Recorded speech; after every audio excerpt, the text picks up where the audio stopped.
This is what we do in the morning. Way to go. We're getting set up here. Another tub. Holy smoke, she's worn to the nut.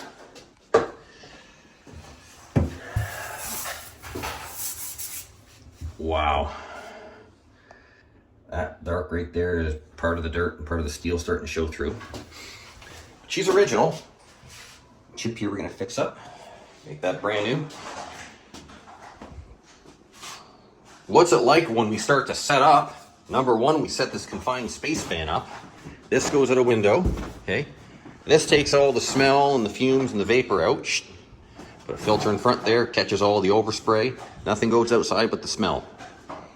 We get set up here. We use our operating light here. Goes up here. Now watch this, watch how bright this gets. Just like an operating room, so we can really see what we're doing. Two important things that we need when we're reglazing a tub. One, water. We need a water source. It's best if this works, but we can get a water source from someplace else because we have to clean the tub. Involving in the prep is cleaning the tub. We have to have water. It's nice if your drain's connected. It's not essential. We can still make it work without it, but it's nice if the drain's connected. Even though we do take that stuff off after we're done prepping, it's still cool to have the drain connected, so we don't have to put water, the dirty water that we keep rinsing, putting in the bucket. It's nice to have it go down the drain. That's nice. And the most important thing is we need electricity. Electricity runs our fan. Electricity runs our compressor. Okay, we need electricity. On the electricity topic, we need two breakers, two circuits, one for the fan, one for this. That one pulls 15 amps, that one pulls 13 amps. If you have them on the same circuit together, it'll pop the breaker. So what we do is we'll put one farther away, this one will be plugged into the bathroom, and we'll be on two separate circuits. So it's very important that we have two separate circuits to run our equipment. Besides that, we can reglaze almost anywhere, with the exception of temperature. The temperature in the unit, house, or apartment needs to be above 60 degrees. We cannot be reglazing in the wintertime any unit that has no heat. This is a very specialized type of coating. This is not paint that you put on the wall. That's an elastomer. This is a resin. This type of resin only cures when it's subjected to temperature and moisture. Moisture is never really a problem unless it's in the summertime. It's super humid, but it'd have to be so humid the water would be dripping off the walls. That's not really an issue. What is the issue is that the temperature of the tub can't be so cold that the resin goes on it and it doesn't cure, doesn't dry. So besides that, we're going to start cutting the caulking out. We're going to start disassembling some of the overflow cap. We're going to take off. And Cindy Mindy here is going to keep setting up some stuff because this is all our rig that we bring in. And when we go into these apartment buildings, we are pretty much prepared, because we don't see these jobs, we're pretty much prepared to do everything we have to. All the way from fiberglass repair to steel repair to restoration to rebuilding, patchwork, and obviously reglazing. Color matching, that's everything we do. So we come prepared so we don't have to keep on going back to our vehicle. It all loads up on our cart, in our stackable toolbox. And she's nice. Okay, too much blah, blah, blah, time to work. What do pros use to fill dents in large chips and bathtubs? This is what I use. You can use other things. It doesn't really matter as long as it's a catalyzed filler that is a finishing putty 2-part polyester.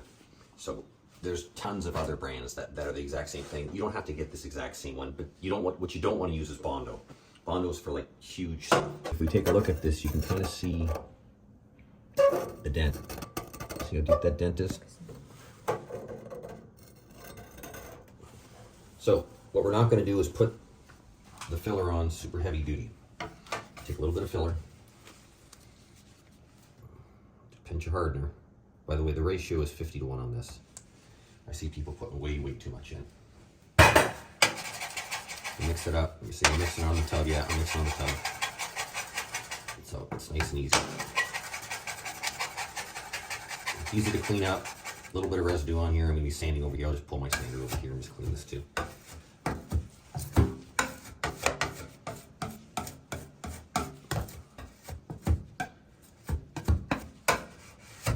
We get it on our putty knife. Now we're going to use it. Make sure it's all clean. First we sanded this, by the way, and there was rust in there, and I sanded all the rust out. So we're going to put it on once, and then we take our knife, and we use the straight edge of the knife to make it straight. Take your little excess off. Now, why don't we just put it on like this? Because I gotta sand a lot then.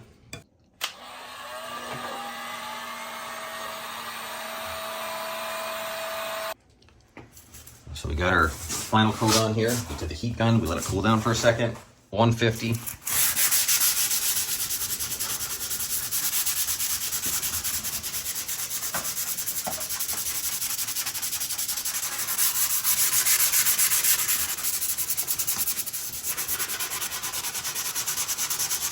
Sand it off on the edges. Look at that. How long does that take?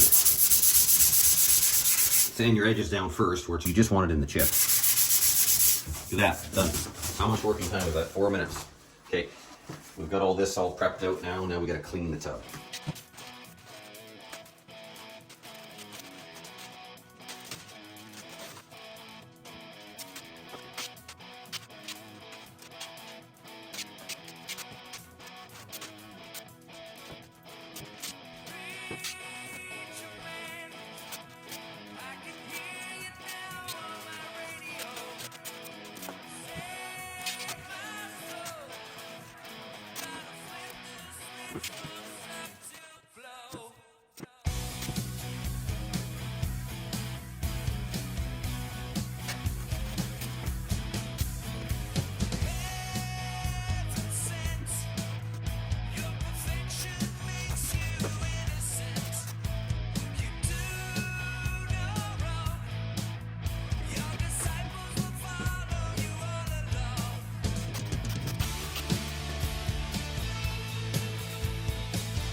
Just packing up.